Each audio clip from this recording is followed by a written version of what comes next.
Հաղորդման հովանավոր Երևանի Հայբուսակ համալսարանի ավագ դպրոց։ Մենք սովորում ենք սովորել։ Մենք զինված ենք տեխնիկական բոլոր միջոցներով, գրքերով, տեղեկատվական աղբյուրներով։ Մեզ համար գիտելիքի դժվարին ուղին հեշտ է հմուտ ուղեկցի հետ։ Մեր առջև բաց են բոլոր դռները։ Մենք ընտրել ենք լավագույն համալսարանները տանող ամենակարճ ուղին։ Մենք չենք գուշակում մեր ապագան, մենք այն կառուցում ենք։ Մենք սովորում ենք։ Երևանի Հայբուսակ համալսարանի ավագ դպրոց։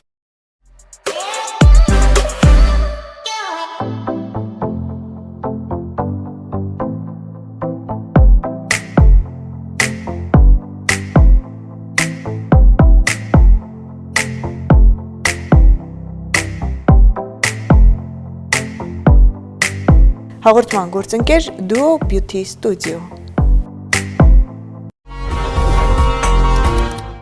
Հայաստանի պլաստիկ վիրաբուժների ասոցիացիայի նախագահ, Էրեբունի բժշկական կենտրոնի պլաստիկ վիրաբուժության ծառայության ղեկավար, Da Vinci կլինիկայի հիմնադիր տնօրեն Արմեն Հովհաննիսյանին ենք բացահայտելու այսօր առանց փողկապի։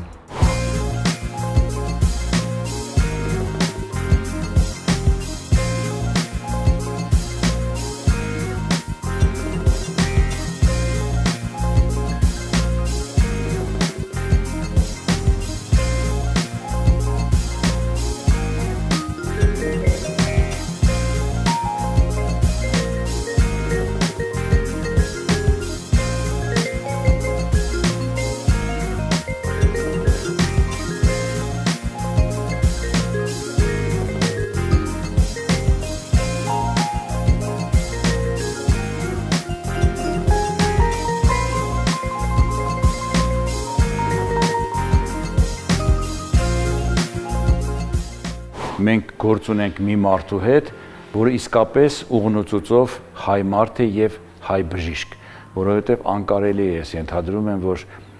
լինել վատ մարդ, լինել լավ բժիշկ։ Առանձնահատկություն կա իր անձի մեջ, իր աշխատանքի, ավելի ճիշտ իր վերաբերմունքի մեջ հանդեպ իր գործը։ Ինչպես որ նա սկսել է իր գործունեությունը, անմնացորդ նվիրումով, սիրահարված լինելով իր մասնագիտությանը, այդ նույն խանդավառությամբ, այդ նույն դրական եւ տոնական կարելի ասել մոտեցումներով եւ տրամադրությամբ աշխատում եւ ապրում է այսօր էլ։ Իրանից այնքան պոզիտիվ բան է գալի անընդհատ, sense անընդհատ այդ ու տալիս է եւ տալիս է։ Թե մասնագիտական առումով, թե մարդկային առումով բացառիկ ազնվորություն է։ Այդպիսի մարդկանց մասին է, որ ասում են, եթե մարդը տաղանդավոր է, նա տաղանդավոր է ամեն ինչում։ Իր մասին դա հստակ կարելի ասել։ Ալրաֆաջը շփվելը անընդհատ հաճելի է, շատ ստաբիլ եւ կայուն մարդ է եւ վստահելի մարդ է։ Անտարբեր մարդ չի։ Լավ ուսուցիչ է, լավ ընկեր է։ Օրինակ, եթե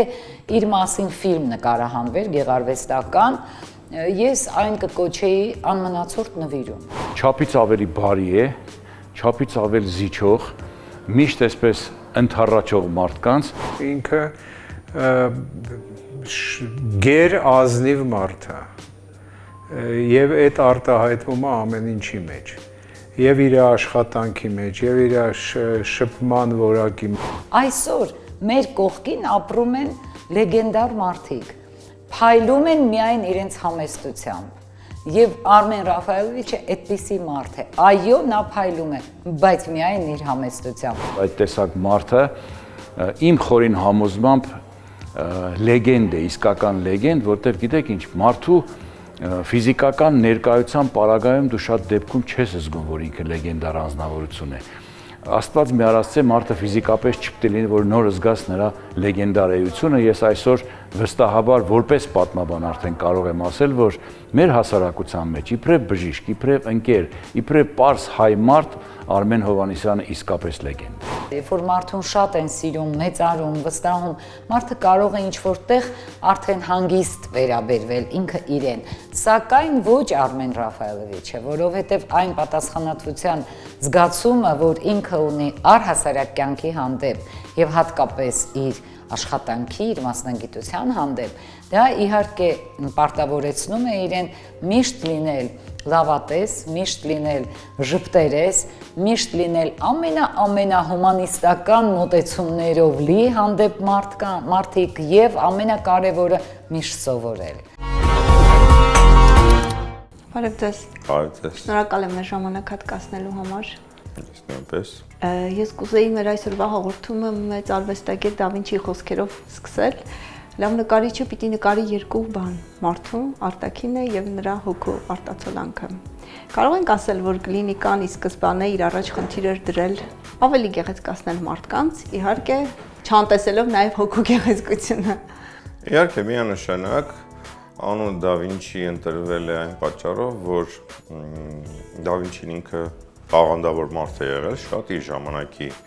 մեջ եւ նա տվել է նույնիսկ գեղագիտության մեջ կա, նկարչության մեջ այդպես Դա Վինչի դպրոց գոյություն ունի, որտեղ նկարը պատկերում են դեմքի մորֆոմետրիկ չափանիշներին համապատասխան հաշվի առնելով եւ Դա Վինչին տվել է մարդու ծերացման, դեմքի ծերացման այսպես էվոլյուցիան եւ ինքը մի տաղանդավոր նկար ունի, որտեղ նույն մարդուն ինքը արտապատկերել է դեմ դիմաց երիտասարդ եւ տարեց հասակում։ Ուստի դրա համար որոշեցինք, որ Դա Վինչի անունը կրի կլինիկան։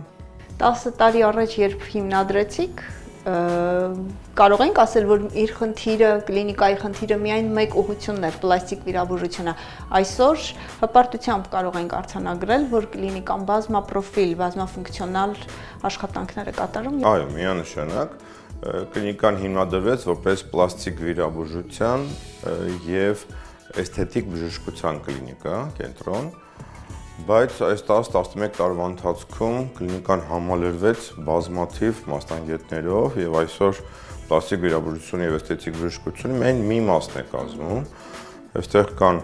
էնդոկրինոլոգներ, էնդոկրին վիրաբույժ, լոր բժիշկներ, թերապևտիկ պրոֆիլի մասնագետներ, գինեկոլոգներ, կատարում են դիագնոստիկ հետազոտություններ եւ մենք բավականին ամբիցիոզ պլաններ ունենք, կարծում եմ, որ ավելանալու ենք եւ քանակապես եւ որակապես։ Մարդու դեմքի հետ կապված պլաստիկ միջամտություններ դեռևս հին եգիպտական բժշկական տեքստերում են արձանագրված մեր թվարկությունից առաջ 800 թվականին Հնդկաստանում են կատարվել միջամտություններ։ Կարող ենք ասել, որ Հայաստանում վերջին շրջանում պլաստիկ վիրաբուժությունը վերել կապրեց այսպես։ Այո, Հայաստանում վերջին տասնամյակների ընթացքում պլաստիկ վիրաբուժություն, էսթետիկ բժշկություն եւ ոչ միայն Հայաստանում, ամբողջ աշխարհում նույնպես զգալի վերել կապրեցին, որտեղ նրանք այսօր շատ պահանջված են, մեծ մասսայականություն են վայելում եւ դա բացատրել է, որտեղ մարդիկ չեն հարմարվում, չեն հաշտվում բնական ծերացման, այսպես ասած, process-ի հետ եւ միշտ ցանկանում են ցկտում են լինել երիտասարդ, ունենալ բարետես արտաքին, մի խոսքով պայքարում են այդ բնական մեծացման process-ի հետ։ Ձեր օգնությամբ Արմեն Ռաֆայելը իսկ ավելի հաճախ ովքեր են դիմում ձեզ եւ ինչ հարցերով կանայք, տղամարդիկ։ Այսօր կանայք են դիմում, տղամարդիկ են դիմում, իհարկե կանայք ավելի շատ։ Հիմնական այսպես հիմնավորումը նրանց այստեղ դիմելու դա որոշ ուրվագծային կամ տարիքային փոփոխությունները շտկելու խնդիրն է, հետծնդաբերական փոփոխությունները եւ տղաչ, այսպես ասած, պահերը ուղղելու, շտկելու, վերականգնելու, այսինքն վերադարձնելու բնական գեղեցկություն մարդկանց։ Պիտի խնդրեմ տարիներ հետ գնանք հիմա։ Դուք ընդունվեցիք Երևանի Պետական Բժշկական Համալսարանը։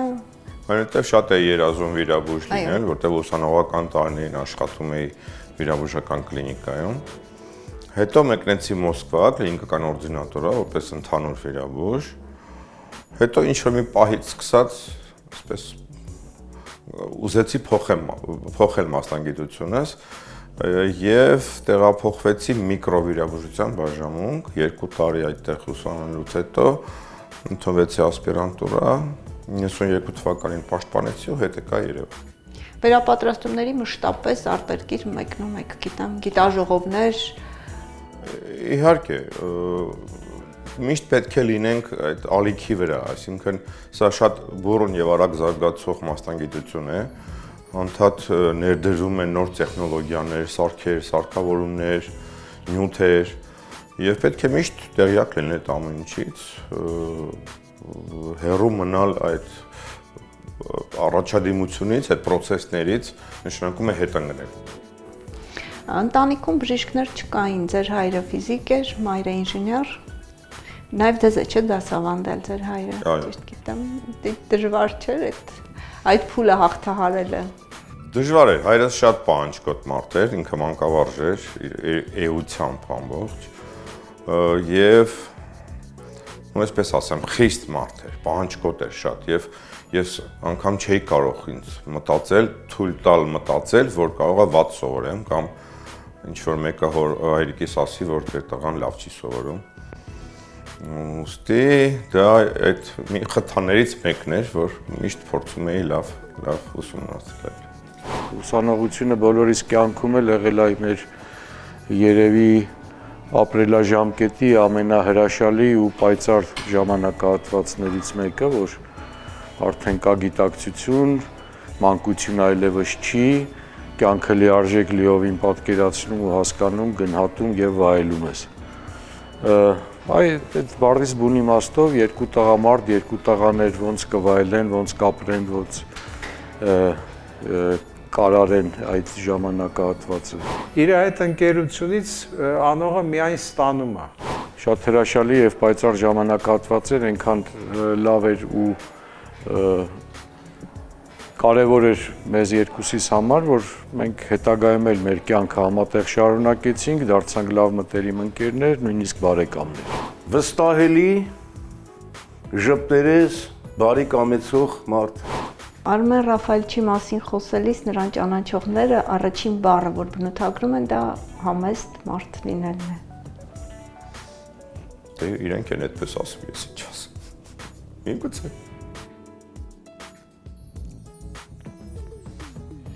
Տղամարդը պետք է չափված, ձևած լինի, կարծում եմ, որ ցույց տա մի քիչ, քան իրականում ինքը արժե։ Միգուցե, չգիտեմ, այդպես եմ կարծում։ Ուսանողական տարիների երազանք էր այն, ինչ դուք հիմա ունեք մասնագիտական առումով։ Միանշանակ։ Ես գիտեմ, որ տարածքը, տեղը, վայրը, որտեղ որ հիմա գտնվում ենք, տարիներ առաջ ձեր երիտասարդության տարիներին ընկերական շրջապատով հաճախ եք եղել, ուրախացել, հետագայում տարիներ անց։ Երբ 3 տարի առաջ մենք որոշեցինք, այսպես ասած, մեր տարածքային պայմանները բարելավել, պատահաբար ստացվեց այսպես, որ ընտրեցինք այս շենքը, այս տարածքը, որտեղ երիտասարդ հասակում շատ էինք հավաքվում, ընկերներով ժամանակ անցկացնում։ Հարազատ վայրեր։ Այո, ինչ որ ձևով, ինչ որ չափով, այո։ Ձեր որդին ընտրեց ձեր ուղին ու այսօր միասին եք աշխատում, բնավորության այն գծերը, որ նկարագրեցիք ձեր հոր նկատմամբ, մտածում եմ, որ հիմա նույնը դուք եք ձեր որդուն։ Ես կարծում եմ, որ ոչ, ես իմ որդիների հետ, տղաներիս հետ ավելի շատ այսպես ընկերական ունեմ հարաբերություններ,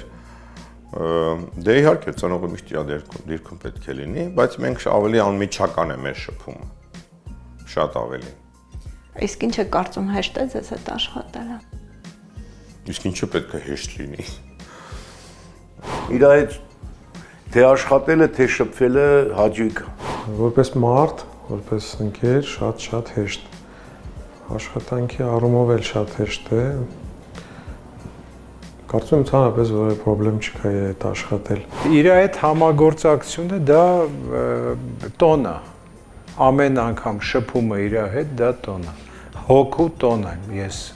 զգում եւ ոչ միայն ես երևի բոլորը։ Մենք այս բառից աչքով ունքով, ոնց են ասում հայերի մեջ,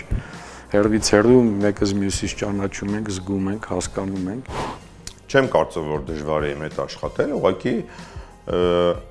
կան պահանջներ, որոնք համատ ասենք բուժ հիմնարկում չեն կարող երբևիցե թուլանալ կամ նվազել կամ պակասել, ակրակ դեպքում կփլվի ամեն ինչ։ Դա անդադ պետք է գիտելիքներ ավելացնել, փորձառություն ավելացնել, սուբորդինացիան Եվ այլ այդպիսի հարցեր կան, որոնք պարտադիր են ցանկացած բուժ հիմնարկի համար։ Իսկ աշխատանքից դուրս Արման Ռաֆայելիչի հետ այդ նույն կետերը պիտի պահպանեն մարդիկ, ովքեր ձեզ հետ շփվում են ընկերներ։ Աշխատանքից դուրս ես լրիվ այլ եմ։ Ես հիմա ապրում եմ քաղաքից դուրս եւ այսպես ասած տարված եմ իմ այգիով, իմ վարդերով, իմ հողագործությամբ, այո։ Այդտեղ ես կարողանում եմ լիցքաթափվել։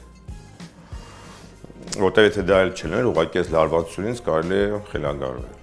Այո, այդ մեկ օրը, Կիրակի օրը իմ օրն է, ոչ ոք իրավունք չունի այդ օրը ինձ խլել եւ ես միշտ ձգտում եմ անցկացնել իմ զավակներիս ու թոռնիկներիս հետ, որոնցից ստանում եմ այն դրական լիցքերը, որ ինձ հնարավորություն է տալիս հաջորդ շաբաթը, այո, եւս աշխատել։ Ասում են շատ լավ խաղող եք մշակում։ Փորձում եմ։ Տնկիներից նաև ընկերներին եք բաժին հանում։ Այո, փորձում եմ նրանց էլ վարակեմ։ Մի անգամ հանդիպել էինք, այդպես ուղակի ճաշում էինք միասին, ամեն մեկս խոսում էինք մեր այգեգործական գործերից, ով կարող էր ինչով գլուխ գովել, ով ինչ ծառ է աճեցնում, ինչ ծաղիկ, ինչ թուփ ունի եւ այլն։ Եվ շատ անսպասելի էր ինձ համար, որ ասեց, որ ինքը արտակարգ ծառեր ունի եւ խաղող է աճեցնում շատ լավ եւ որ իրենք այդ խաղողը հետո ինչքան են օգտագործում եւ այլն եւ բաժանում են։ Ես երևի եւ ամուսինս նախանձով նայեցինք իր այդ խաղողի մտքին եւ մի քանի օր հետո մեր դուռը զանգեցին, բացեցինք եւ տեսանք, որ մեզ համար բերել է Արմեն Ռաֆայելիչը այդ խաղողի տնկիները, փառք Աստծո, որ դրանք արդեն շատ մեծ են, մեզ էլ են նույն խաղողը տալիս ինչ որ իրեն։ Այսինքն, գիտեք, մենք չենք խնդրել, մենք չենք ասել, վայ ինչ լավ կլիներ ունենայինք։ Ինքը պարզապես զգաց, որ մենք կուզենայինք դա ունենալ եւ առանց որևէ հարցի, առանց որևէ ուղղակի բերեց։ Եվ շատերը կարող են այդ նույն ձևով վարվել, սակայն ոչ այն մարդը, որը այդքան զբաղված է իր գործով եւ բարդ աշխատանքով։ Գիտեք, հողը, բույսը, ծառը շատ հավատարիմ են, շատ։ Նրանք երբեք չեն խաբի եւ ոնց վերաբերվես, այդպես էլ կպատասխանեն։ Իսկ մեղվաբուծությամբ երբանից եք զբաղվում։ Դե ճիշտ չի ասել, որ ես ինքս եմ այսպես ասած այդ ամեն ինչը անում, բայց շուրջ 4 տարի փեթակներ ունենք եւ շատ հպարտանում եմ իմ մեղրով, որտեղ ինքը կարծես այդ տարածքում, համենայնպես այդպես են ասում, որ ամենալավն է։ Ես որքանով գիտեմ, երիտասարդ տարիներին վարդանոց ունենալու երազանք, կարող ենք այդպես ասել, երազանք ենք ունեցել։ Այսօր տարիներից երբ հետ ենք նայում այդ երազանքը մնաց կիսատ, թե Ոչ, երազանքիս մասին չեմ մոռացել, ուղղակի այսօր շատ եմ զբաղված, շատ, հուսով եմ, որ թոշակի կգնամ ու անպայման կիրականացնեմ այդ երազանքս, անպայման։ Աշխատանքում եւ աշխատանքից դուրս շատ տարբեր Արմեն Ռաֆայելիչների հետ գործ ունենք։ Կարծում եմ, որ այո։ Աշխատանքի ժամանակ ես պահանջկոտ եմ ոչ միայն աշխատակիցներ, նաև ինքս իմ նկատմամբ։ Մեր մասնագիտությունն է այդպեսին, վիրաբույժը չի կարող թույլ տալ իրեն, ասենք, լինել թույլ կամ լինել անկազմակերպ կամ լինել այսպես, հա, կան որոշակի չափորոշիչներ, չափանիշներ, որոնց պետք է անպայման պահպանել, անպայման։ Բացի այդ, եթե հաշվի առնենք, որ նաև երիտասարդ բժիշկներ են ուսուցանում կլինիկական օրդինատուրայում, մեզ մոտ Էրեբունի հիվանդանոցում, դե պատկերացրեք, պատասխանատվությունը բավականին մեծ է։ Այն ինչով Արմեն Ռաֆայելիչը զբաղվում է, ինքը իր էությունն է դնում, իր հոգին է դնում, ինքը անմնացորդ է տրվում եւ միայն այդ դեպքում կարելի է ստանալ մեծ արդյունքներ։ Իհարկե ինքը պահանջկոտ մարդ է, բայց պահանջկոտ տեղին հիվանդի առողջության համար չափազանց պահանջկոտ է ուսանողների նկատմամբ, ու երիտասարդ բժիշկների, կլինիկական օրդինատորների, որոնք ուսուցողական process-ի մեջ են, այդ առումով իր պահանջկոտությունը երևի չգիտեմ, սահման չունի, բացասական գիծ։ Մի քիչ չափից ավելի շատ լավատես է։ Երևի։ Ես չգիտեմ համենայն դեպս։ Ես կարծում եմ Արմեն Ռաֆայելովիչը ուրիշ թերություն ըստ երևույթին չունի։ Այ առավելությունների մասին կարող եմ խոսել ժամերով։ Բայց չեմ ասում, որ չունի, որովհետև անհետաքրքիր կլինի, որ չունենա։ Բացասական այդ կմտածեմ կասեմ։ Հայրենասիրության ձեր դրսևորումը, ձեր չափանիշը կարող ենք այդպես ասել։ Գիտեք, այդ բառը այսօր հաճախ էժանացնում են։ Ունենք մի հայրենիք, ունենք մի երկիր ունենք։ Չի կարելի բզկտել երկիրը, չի կարելի պետությունը պատից պատ խփել, չի կարելի անել քայլ, որը կթուլացնի կամ վնաս կպատճառի։ Ցանկացած քայլ անելուց առաջ, ցանկացած խոսք ասելուց առաջ պետք է անպայման չափել 100 անգամ։ Արդյոք վնաս չեմ պատճառում, արդյոք չեմ թուլացնում այդ հիմքերը։ Մեկն է մեր երկիրը։ Սև, սպիտակ, կարմիր, կանաչ կամ այլ գույնզգույն, այսպես ասած, երանգներ ոչ մի նշանակություն չունի։ Այս երկիրը սիրել է, պետք է ծառայել այս երկրին։ Այո, յուրաքանչյուրս մեր գործը։ Ընդ որում ծառայել աշխատանքով, աշխատանք, այլ կերպ բարիք չի ստեղծվում։ Եթե ամեն մարդ իր տեղում, իր հանգույցը, այսպես իր օղակը, հա, պարտաճանաչ նվիրումով կատարի, մենք կծաղկենք։ Մանավանդ այսօր 21-րդ դարում, երբ տեմպերը շատ են արագ, շատ։ Տեխնոլոգիաների դար է։ Տեխնոլոգիա տիրապետել, նշանակման տիրապետել ամեն ինչին, որպեսզի տիրապետել տեխնոլոգիային պետք է գրագետ լինել։ Գրագետ լինելու համար պետք է սովորել, գիտելիք ձեռք բերել, այսինքն սա շատ խիստ փոխկապակցված process է։ Շղթայի։ Արևմտյան Հայաստան ձեր այցը շրջագայությունը, հա, այդպես կարող ենք ասել, կուզեի որ հիշեք երազանքներն ասում են իրականանալու հատկություն ունեն։ Ես գիտեմ, որ Արևմտյան Հայաստան այցելության ժամանակ ձեր երազանքներից մեկը կատարվեց, թերևս ոչ պլանավորված այդ պահի համար։ Այո, լրիվ պատահաբար հայտնվեցի ես մենք տղայիս հետ մեծ ավագ որդուս հետ Մասիսարի վրա, որտեղ պլանավորում էր այդպիսի մի ճամփորդություն, բայց չէր պլանավորվում, որ մենք պետք է փորձված մարդիկ էին բարձրանալու։ Մենք տարիներով, ամիսներով նախապատրաստում էինք թե հոգեբանորեն, թե ֆիզիկապես այդ վերելքին, բայց Արմեն Հովհաննիսյանի մոտ դա հնդածս տեղի ունեցավ, քանի որ հերթական անգամ Արևմտյան Հայաստան երբ ոտք դրեցինք, Բայազետի ճանապարհին մենք բացեցինք փակագծերը, որ մի մասը մեր մտադիր է բարձրանալ Արարատի գագաթ։ Եվ բնականաբար չէինք սպասում, որ Արմեն Ռաֆայելովիչը կարձագանքի այդքան բուռն, որ ինքը եւս պետք է միանա մեզ։ Եվ բնականաբար մենք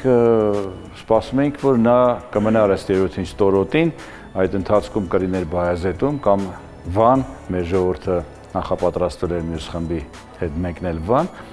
սակայն զարմանքը մեր շուտով անցավ, երբ որ նա հաստատակամ ձևով պնդեց, որ ոչ միայն ինքը, այլ նաև Ռաֆայելը որդին միասին պետք է մեզ հետ միասին բարձրանան Արարատ։ Մենք պատճառաբանեցինք, թե գիտեք, դուք դրան պատրաստ չեք հիմա, քանի որ համապատասխան հագուստ չկա, կոշիկներ չկան, երկաթե ճանկեր էին պետք սառցադաշտի վրա շարժվել համար, Արմեն Ռաֆայելովիչը ուղղակի հերքեց, ինչպես էս իրեն դիմում է մեր սիրելի դոկտորը, այդպես էլ տարածվեց մեր ընկերների մեջ, հիմա մեր ընկերական շրջապատում նրան հենց այդպես էլ դիմում ենք դոկտոր ձևով, ինքն էլ ասում է, ախր ուրիշ դոկտորներ կան, ասում ենք մեր դոկտորը դուք եք, եւ առավել եւս, որ ինքը պնդեց, որ եթե ես եմ ձեր դոկտորը, ինչպես կարող է դուք առանց բժշկի բարձրանաք Արարատի գագաթ։ Բայց Սարի տակ հայտնելուց հետո ես տղայիս համոզեցի, որ բարձրանա։ Մեզնից յուրաքանչյուրը մեր ունեցած լեռնագնացների հագուստից բաժին հանեց Արմեն Հովհաննիսյանին եւ նրա որդուն Ռաֆայելին։ Ես հիշում եմ, որ իմ բաճկոնը, նույնիսկ տաբատը տվել եմ Ռաֆայելին հագնելու համար, Արմենը ինքը ուրիշներից հավաքեց իր հագուստը եւ մենք շուտով կոմպլեկտավորեցինք նաեւ Արադ բարձրացողների ավելի մեծ խումբը Հովանեսյանների մասնակցությամբ։ Ցավոք ես 4200 մետրից այն կողմ իմ մոտ թթվածնախաղ սկսվեց շատ ուժեղ, էլ չկարողացա բարձրանալ, բայց շատ ուրախ եմ, որ որդիս եղավ Գագաթին, մյուս մեր ընկերների հետ միասին։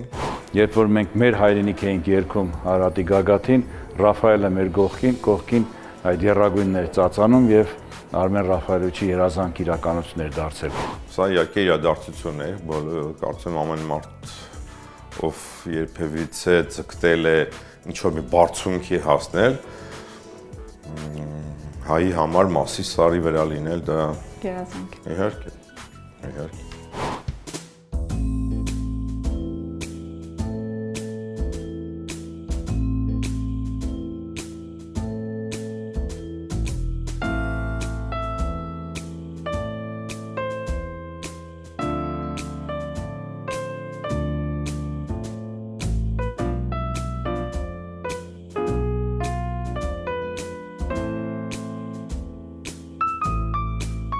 Եվ ամենահետաքրքիրն ինչ է, հա 4000-ի բնագիծը մեզնից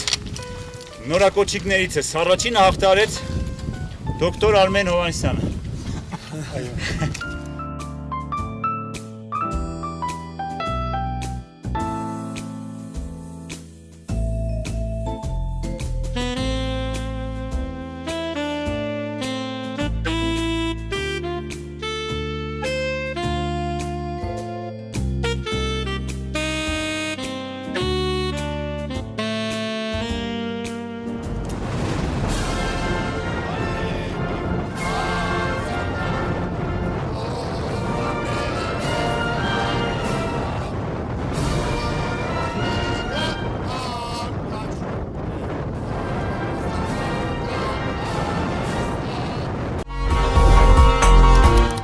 Ես գիտեմ, որ խոհանոցային որոշակի գաղտնիքների, հա, հմտությունների եք դուք շատ յուրօրինակ կերպով տիրապետում։ Ինչքան շատ բան գիտեք դուք։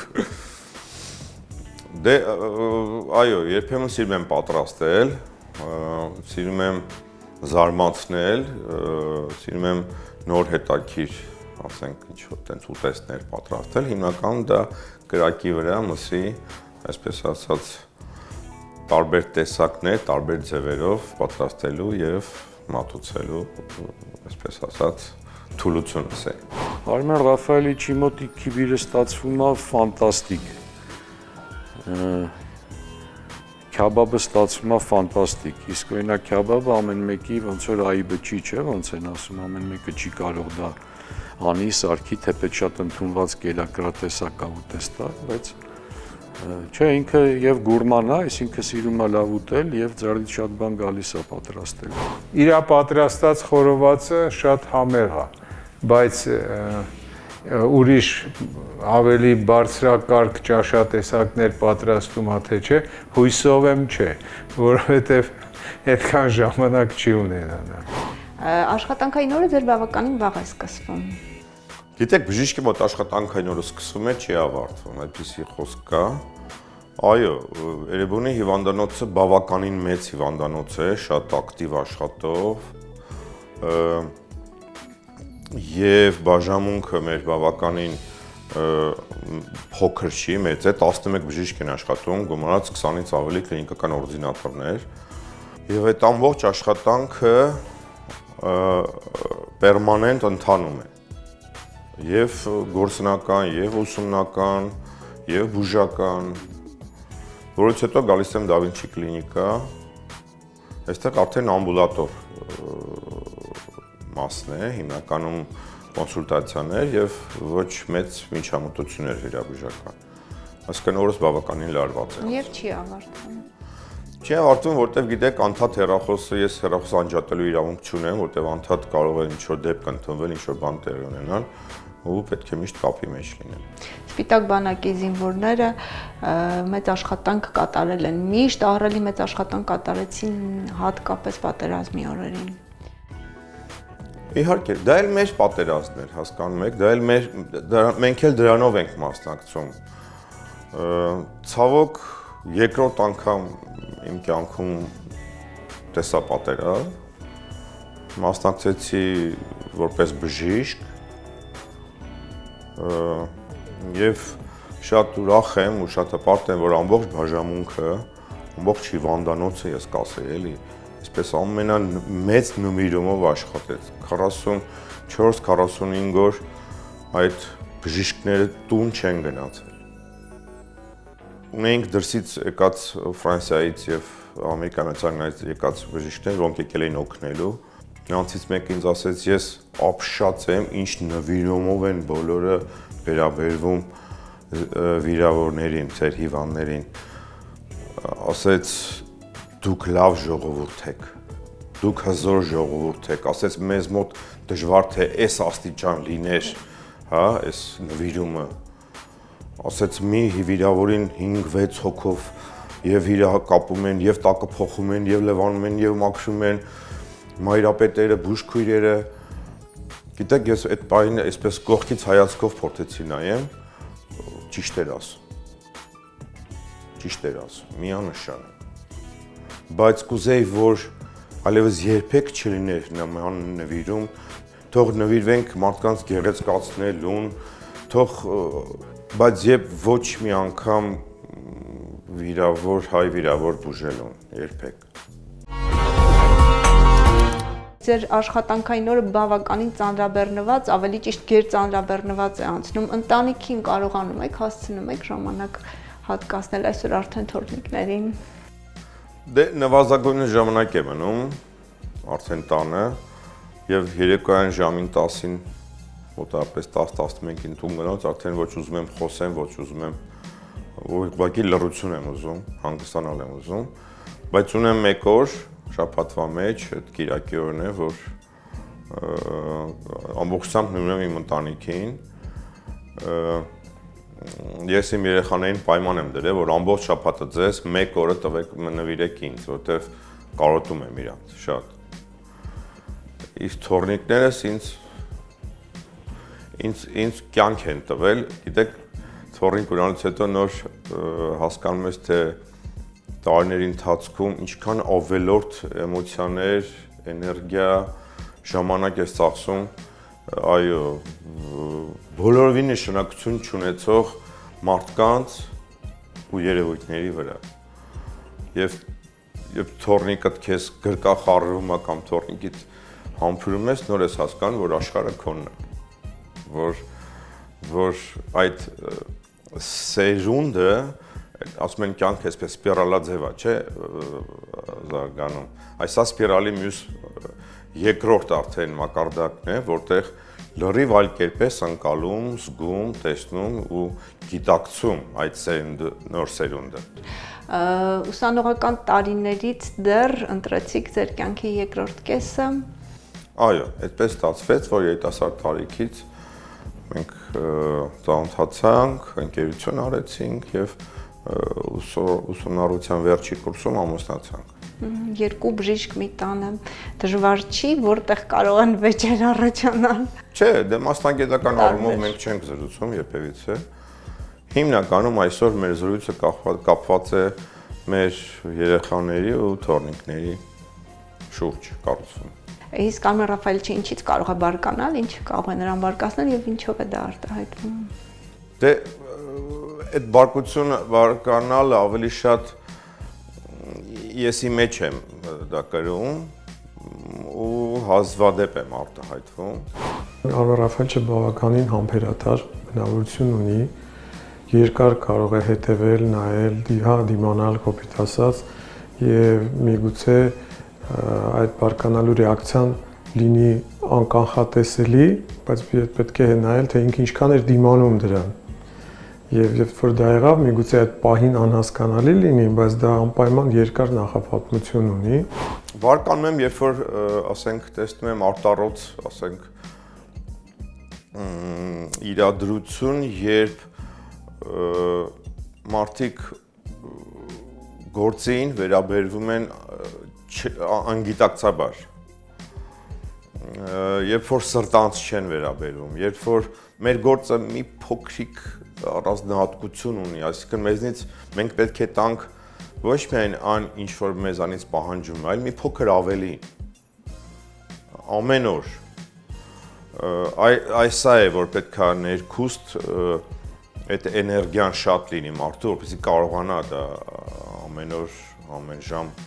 տրամադրել իրենից։ Նույն նաև, ասենք, ես գտնում եմ, որ ուսուցիչներին եւ մանկավարժներին է վերաբերվում անպայման, հա։ Նրանք տալիս են ավելին, քան իրենցից պահանջվում է, հոգի են տալիս։ Դրա համար այսօր իմ կարծիքով մենք ունենք հերոս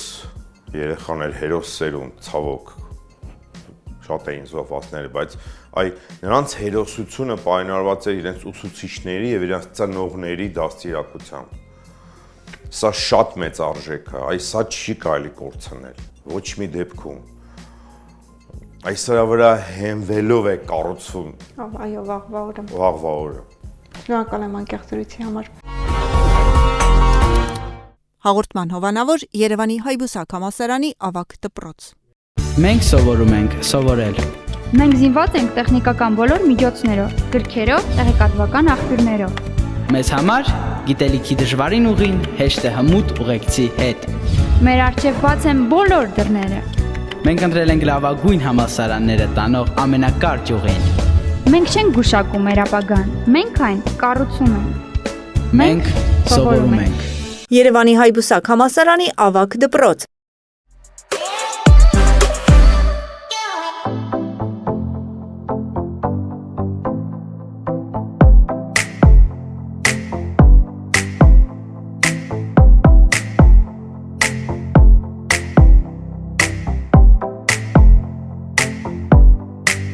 Հաղորդման գործընկեր Duo Beauty Studio։